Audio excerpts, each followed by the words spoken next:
კიდე რაც გასაცოცხლებელია, ერთმანეთის ნდობას ნუ დავკარგავთ, ეგ არის მთავარი.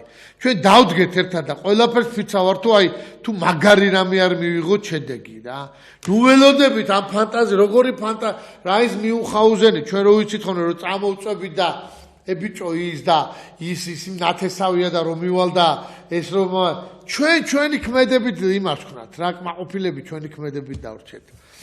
ზუგდიდელებს და სამეგრელოს გეხუტუნეთ უყველას რამდენ დავიდარაბაში და უბედურებაში გამოიარეთ ჩემო თბილო ჩემო მასპინძელო ხალხო გენაცვალეთ თქვენ უყველას სკაიპი გვაქვს ეთერში მოვზანდეთ გავარჯობათ გაუმარჯოს უნდა შედგეს დიდი გაერთიანება ლაზების მეგრელების სვანების ქართების ამისათვის აუცილებელია აჭარაში ლაზურედას კონდეს რეგიონალური ენის სტატუსი, სამეგრელოში მეგრულს, სვანეთში სვანურს.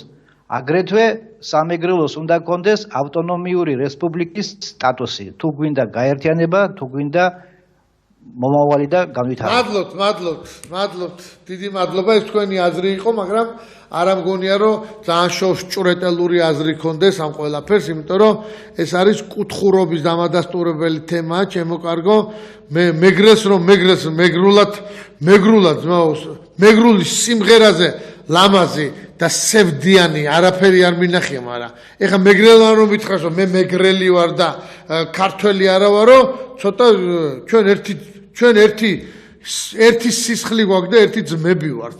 რა სვანური კახეთმა რომ მოინდომოს გამოყოფა და თავისი ენით ჩამოყალიბება რომ მოინდომოს როგორ იქნება ეგა ერთიან ხევსურებმა რომ მოითხოვონ და კუთხურობა ეგრე ყველას ეგრე არ არის ჩემო ბატონო დავით აღმაშენებელის დროს მაგაზე რასაც აზრის გაელვებაზე რაც ხდებოდა ძალიან კარგად ვიცით რა მოკლედ ეგ თემა დახურულია ჩემთვის აქ ჩემო ბატონო ამ თემით აღარავინ აღარ დარეკოთ იმიტომ რომ მე ვარ გია კორკოტაშვილი საქართველოს შვილი და ყველა მეგრელის ჩემი ძმა არის სვანის და სუყველა იმათმა როცა იქ სადაც ჩავდივარ ზუსტად ვიცი როგორი რამე მხდება მე რა ხდება დიდი გული დიდი ქართული გული და არა სვანური და არა მეგრული და არა ლაზური ან ჭანური რა ხდება დიდი ქართული გული აი აქედან მოვდივარ მე აი ესე არის ნორმალურად მოაზროვნე ადამიანი